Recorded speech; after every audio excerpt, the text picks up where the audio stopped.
Alright, so in this video, we're going to play around with creating a shape that's pretty hard to do with a subdivision workflow. And it's great for practice. So I'm going to press Alt-Z here, go into edit mode, start creating this shape real quick, scale this out. I'll pull this forward a little bit. And these kind of angular shapes are usually a little bit harder to work with. But so this is all we're creating right now. And we're going to go ahead and press K, use the knife. And this is the curveball right here. So putting a triangle smack dab in the middle of this thing is going to, I'm going to pull that back out a little bit. So it's a little deeper on the front, and we'll press S and scale it in. Now, this kind of shape will usually drive you bonkers, okay? Now, the fun thing about this, though, is that we don't actually need any of these other faces. So if I select all these, use Alt to do that, by the way, select all those, hold Shift, X, delete faces, boom. This is all we're going to be working with, believe it or not. We don't need to work with all the other stuff. You'll see why later. But so this right here, we want this to subdivide. All right, so I'm going to press Control to subdivide, go into edit mode here, and turn it off in edit mode. There we go. And so what we need to do is start cleaning this up a little bit. I know for a fact, I'm going to go into the side view, so as you're orbiting, hit Alt, click. Okay, I'm going to press K and CA. I'm just going to start cutting like this. Okay. I want to hold these edges. I don't need A here. Just want to hold those edges in place. I'm going to hit spacebar. And the hardest part we're going to have to deal with is the center section, because obviously it doesn't want to do what we want it to do. And so how do you fix this, right? So if we do this manually, basically, you need two additional edges to hold all of these edges, right? So let's start in the corners first. We're going to cut right here, like this. Okay. Now, this is where the fun begins, because this corner, I want to create a quad that looks like that. Okay. We're going to do that on all the other ones as well. Here's a little bit of a pro tip, though. If you press Control-Shift-R, you can do edge slide like so, and I forgot what they call it. I'm going to press E, though, and that'll make it even. We could do this number, so it already does kind of the work for us. So we could do that there. We can even do it up here. You can press Control-Shift-R, hit E, slide those in. Bam. Just like that. Now we can come use the knife tool. Just like that. And just like that, right? Cool. Let's connect these together. Use the knife tool again. There we go. Just like that, done. All right.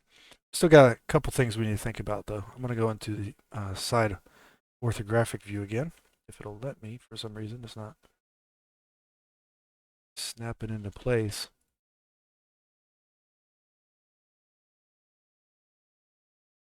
That's an interesting bug. I haven't had that happen before. I can't snap back in. Okay, there we go. It was kind of acting weird. Okay, KCA. We're gonna do another cut like that. Usually, it's a good idea to get in the habit of pressing KCA, because what ends up happening is when you have an object and you're trying to cut all the way through it, you need to press those keys. Okay, this one we're not going to cut yet, so we're going to spacebar.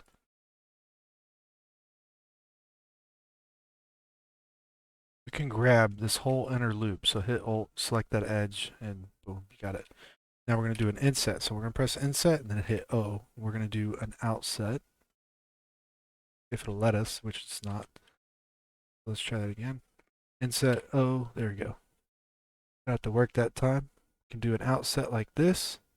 Hold Shift to move it in smaller increments. We'll see that this is the kind of topology we're getting. Okay, pretty cool. Let's go ahead and just run it out. So we're going to run this one out like that. Run that one out. Run that one out. last but not least, let's pull this one all the way through. Okay. That one's pretty much done. Let's do this one. That one. And we'll go ahead and run this one down as well. And run it back up, just like so.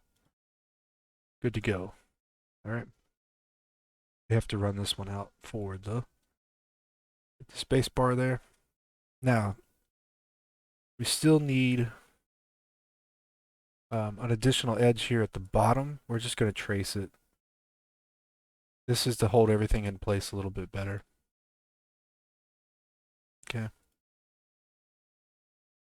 Just like that. So when this subdivides, this is the result we get right now. It's not perfect though. There's a big triangle in the middle.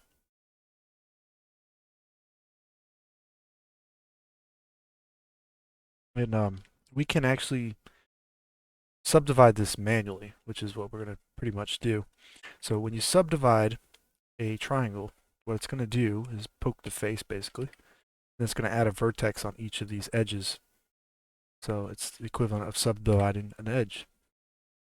You see, that's what's going to happen. And then it's going to run an edge through there like that. Okay, try that again. We'll end up doing something like that. So we can just cut it with a knife tool real quick. It'll automatically kind of add that additional vertex there. And then what it does is dissolve these. Okay. This is where it kind of gets fun because now we can see the edge flow here. This runs all the way down through here to the bottom. So if we add a bunch of edges going through this way, that'll become really dense and we might not want to do that. This is running up and down, which is nice. This here redirects in this direction. And so we have pretty good flow through this, edge flow anyways. Not too many problems, but one of the biggest issues is that when this subdivides, this still stays stretched out pretty wild like. And so what I'm going to do is grab this whole section and just slide it forward like this. So G twice, slide it forward. Now this should work out fine. All right, so it's a little tight in here, a little hard to see it, but I want to kind of slide these forward as well. And maybe do something like that. But what this allows us to do now is we can add loop cuts all the way through that, which is real nice. Except these are very elongated rectangular shapes, and we want them to be a little bit more squared up. So there's a couple of options here. If we do loop cuts like this, you can see back here, this gets ridiculous. So we're not doing that. We need to think about running these in a redirection up in this up in that way, perhaps, or we can try to redirect them down, perhaps. But let's run them through the triangle here. And so this can be a little bit challenging. We're gonna press K and C. We're gonna run. Let's just run one right through the middle first. You see, I kind of got it off here, but let's do something like that. Okay, so that gives us a big triangle here, an n-gon here. And I'm not too worried. I'm just going to keep cutting a few in real quick. Another one here. Let's do another one right here. All the way across. Okay. We have this n-gon down here. And we can easily just cut that. This triangle now presents a unique problem, sort of. We can turn off proportional edit first. I don't know how I turn that on. We could do something like this, where we dissolve this, and that gives us a quad there. We can also push it up, and it'll give us a quad there as well. So we can try things like that. We could also try to run a cut down, but we'll end up with another triangle. And so there's a lot of different ways you can work this. It's really up to you on how you want to do it, but personally, what I'm going to try doing is shooting this down in this direction, like so, to get started here. And I think I want to run it through like that as well. Okay. hold the shift key if you want to do um, a center on the cut. You want to line up to the center of an edge. So I'm going to merge these ones here. Merge these ones here. Merge these ones. Using machine tools to do this, so you can press M and merge at center or at last or whatever the case may be. You can see here how this is starting to come about now. We have all these triangles starting to form. Okay, and this is usually not the best thing, right? So probably want to dissolve these ones instead. Now we have the triangles, and they just moved back a little bit. All right, so we can keep working this though, and end up with some pretty interesting results rather quickly. Like if we push that up, for example, it's mostly quads the way we wanted. Push this one up a little bit. All right. So little things like this can kind of cause problems, right? Obviously, this is where you're going to get confused. It's kind of like a roundabout thing that you're going to constantly be trying to fix something and you just can't find a solution for it because they're on diagonals, basically. That's what we've created. So, in my opinion, the best way to go about just kind of working this out is trying to figure out what works for you. In any given situation, you solve your topology problems. But I know for a fact that's probably going to be pretty good. These become less elongated. They're still pretty elongated, but it's not too bad. And so something like that might work. So I've almost created an inverted triangle over here. You can see it creates that weird quad, and as a result, it creates kind of a weird topology. But for me, it's not so bad anyways. We're going to see how that plays out later on. It's not going to work out too well, I think. But all right, with that in mind, I'm going to hold Alt and Shift. Select all these. I'm going to press E, X, extrude out. Control R, add a loop cut here. I want to go over the symmetry line here. Now we can add a mirror modifier. Bisect on X. Okay, put it above the subdivision. All right, believe it or not, we have just created a full shape, right? That's simple. And so now if I apply this mirror, a good way to test if you have good topology, this is just something that can kind of give you an idea if you're doing things right or not, is you leave the subdivision on, but we're going to apply we're going to add a simple deform modifier. All right, and so we can start twisting this thing using simple deform. Change the axis if we need to, and we can also twist it in other manners as well.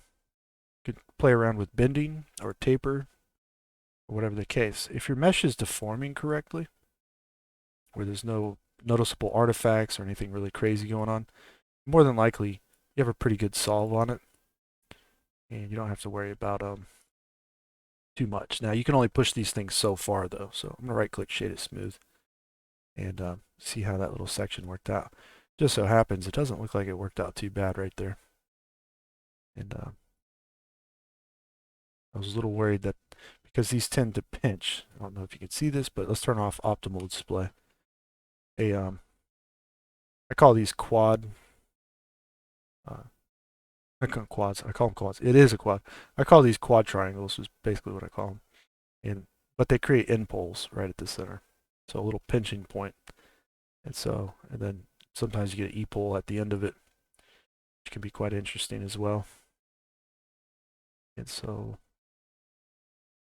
there we go. Now we can twist it, bend it, manipulate it, whatever the case may be.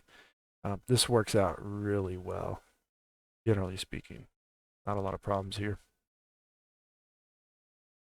If you create your mesh properly, you should not have any major artifacts anywhere. A couple things I want to point out on this mesh though, we're going to turn that simple deform off, is that first up, this corner here, even though it mostly seems like it's okay, you may want to consider doing this number where you deselect this edge and this edge. You might want to slide it back because you can do the same thing to this one here as well. And that's going to keep your mesh a little bit simpler and give it a little bit better topology in that corner. Usually, not always. Sometimes you might want to leave it, but we're going to do the same thing on this one. Push them down, A, M, merge by distance, done, right? And so now, might create a little thing like this. You might want to loop cut just to hold it in a little bit tighter. But those E-poles, they were in the corner here. Now they're way out here. And it tends to work out a little bit better, in my opinion. Same with this one up here. You can see the E-pole is right up into that area. So sometimes you might want to actually like run out a, we'll do this in side view. We'll do a K, C, just cut from there, KC, cut to there. All right, and if you did that correctly, it cuts all the way through, right?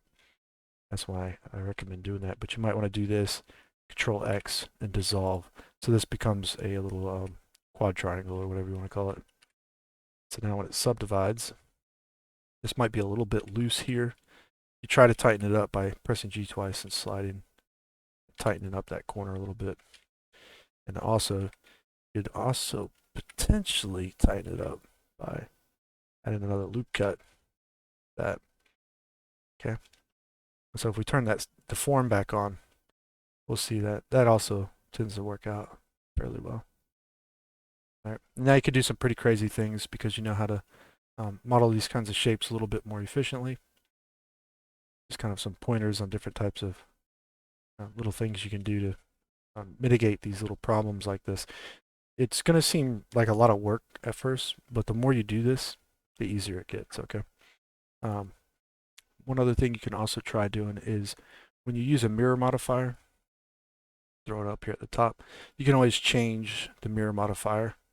So you can do different kinds of mirrors and then do bisects on them. And a lot of times you can end up with some really interesting mesh that you didn't plan on.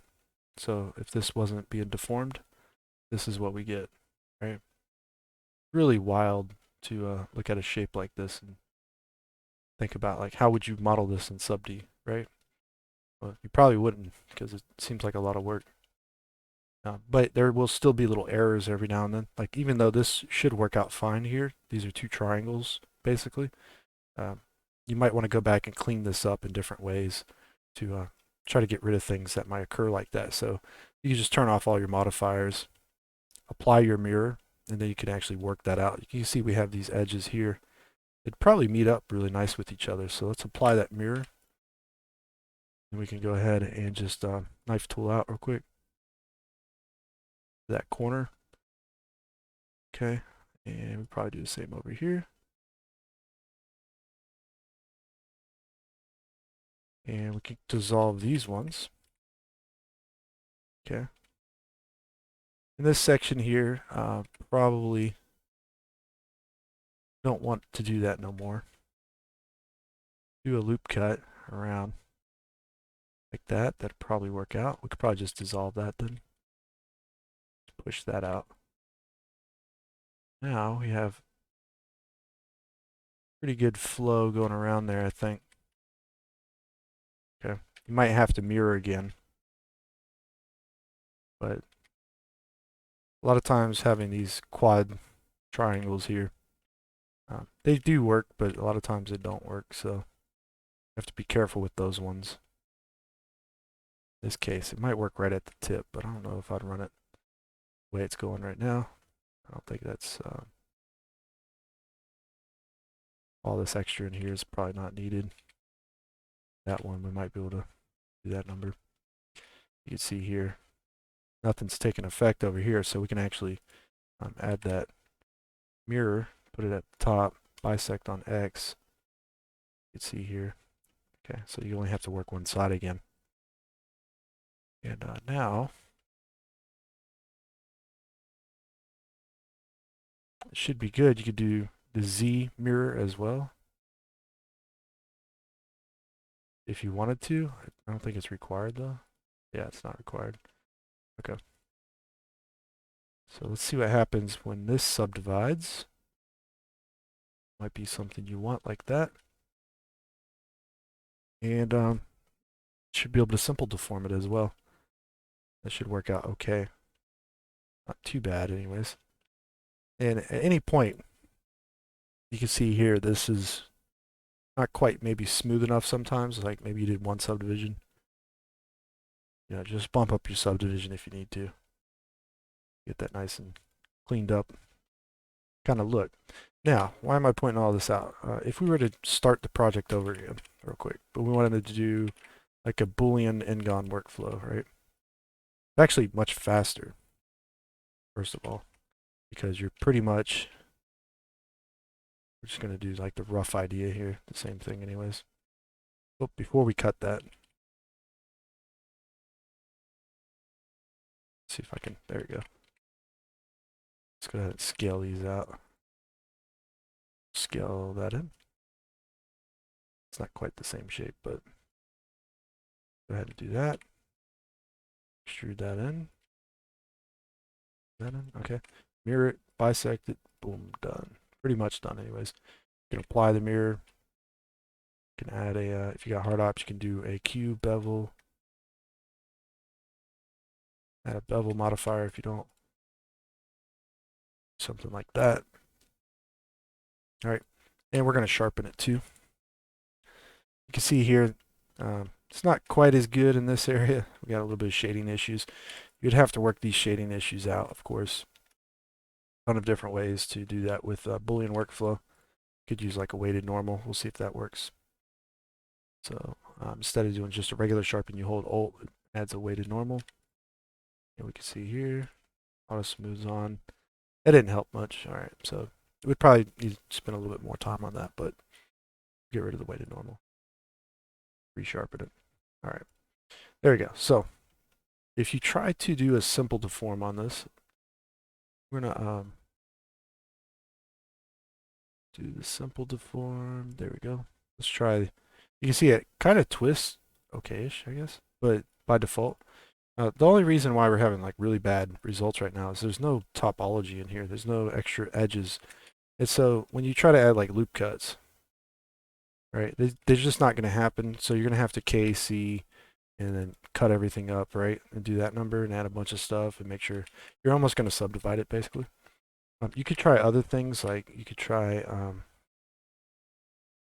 using, see if we can find it real quick. It was right there, I think. You can dice objects usually. Might have to apply that bevel, I don't know. Was it right there? Operation, dice, dice, dice. Mesh tools, up, dice version 2, there we go. So hit X, Y, Z, turn on all the dice, you can just dice it up pretty high. Do this number, you can see that's the result we get. And not sure why it created that pattern. Let's try that again.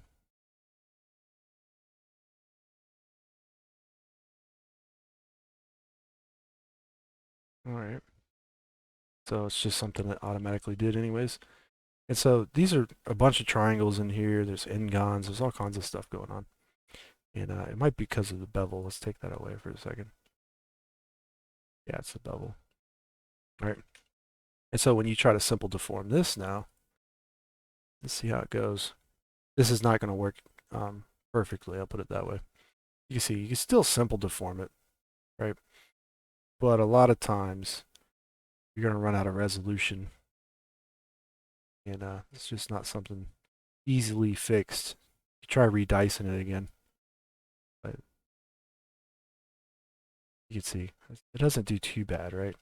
But very sharp edges and stuff. This is obviously much smoother and much more thoughtful when being made. However, I'll show you another little thing that's kind of cool. So let's go ahead and I'm going to Control Z back actually. If I can get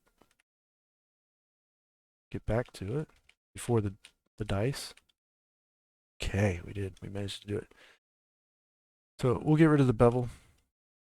What we're going to do is just duplicate it.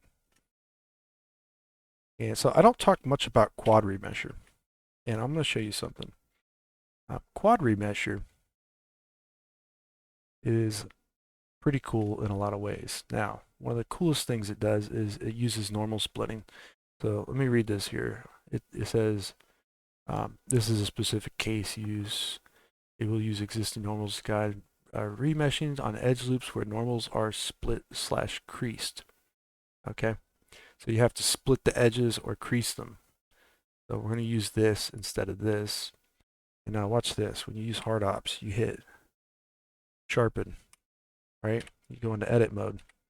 These are bevel weights. That's why they're blue on my screen. So that's the bevel weight doing that, but it also creases them. So the crease is already in there. Matter of fact, if I took the bevel weight away, you'll see that it turns red.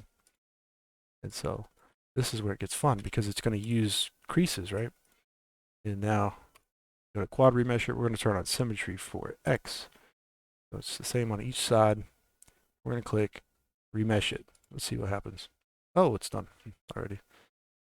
Doesn't give you a perfect solve, right? Obviously, the one we created was much more manageable with the edge loop or the edge flow and everything.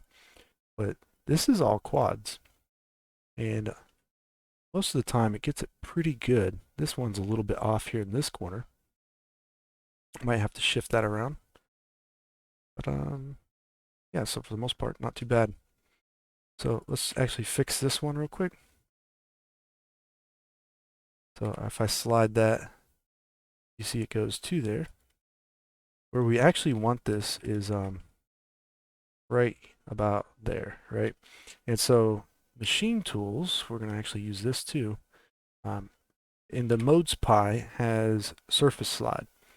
Now I showed a workaround earlier where you enable modes pie for a bit and you can actually search for surface slide and assign it as a quick favorite. And then you can also assign finish surface slide as a quick favorite. So then once you do that, you can get rid of the modes pie. So I can turn this on this way now using quick favorites. I can move this. And basically what this does is it adds a temporary shrink wrap. And now we can go ahead and finish the surface slide. So we can move that around kind of freely and it doesn't really mess up the mesh for the most part. And we can see the other corners did just fine. Let's go ahead and mirror this again and bisect it on X. You can see it moved our object here, or our edge, I think. No, it didn't. Okay, so we're good. Let's apply that mirror. This subdivides, obviously, right? It's very high density. But for the most part, it doesn't do too bad. You can see here at the front, it's kind of, yeah, it's a little geeky. It's not quite what we want. And you could quick fix this, no problem, by selecting this loop on the inside, hitting I to inset and then O to do an outset. And we can hardly see this. Let's turn this off real quick. So we'll do I to inset and then O to outset. There we go. So we can do this number. Hey, look at that. Almost have the same topology we had on our model. And got this one additional edge in here that's a little tight, so we can Control X, quick dissolve it. We'll mirror it again real quick just so it's on both sides. Apply it. The GPU subdivision doesn't like auto smooth for whatever reason, so you got to turn it off. But once you do, you have this going on. Okay. What's great about that is we can simple deform this one and see what kind of results we get. And it's pretty much identical, right? So even though, I mean, depending on your project, even though you can SubD model things and get really predictable results, like a lot of people say that you don't have to subdivide things these days.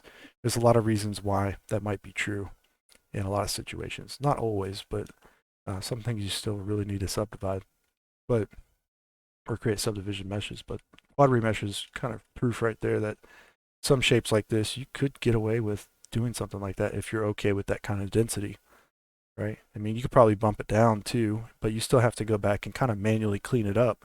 So at least learning how to subdivide can be quite important because now you don't question what you got to do when you're creating these kinds of shapes. And you know, we've seen on this one at least that just doing a simple dice on it doesn't really do much for us, right? It can only handle so much. But now can you clean a dice up and turn that into a SubD model if you wanted to? Probably. I'm going to venture a guess there's an add-on somewhere or something that exists by now that allows you to clean those kind of dice up really fast. I haven't actually played with that kind of technique yet, but I'm gonna venture a guess it's out there. And so with that in mind, that's kind of the little demo of this shape. I'm just kind of exploring the options here for you, letting you see like what goes into modeling these kinds of things, like whether you need to SubD model it. If you did, how would you do it, right?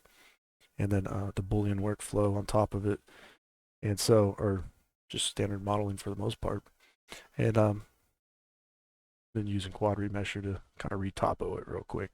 So it's a lot of fun playing with shapes and just sticking to modeling for a little bit. You know, maybe this seems like a little bit of an advanced kind of topic, but this is standard modeling. The more you do this, the better you get at modeling. This is like step one of getting really good at 3D art, right?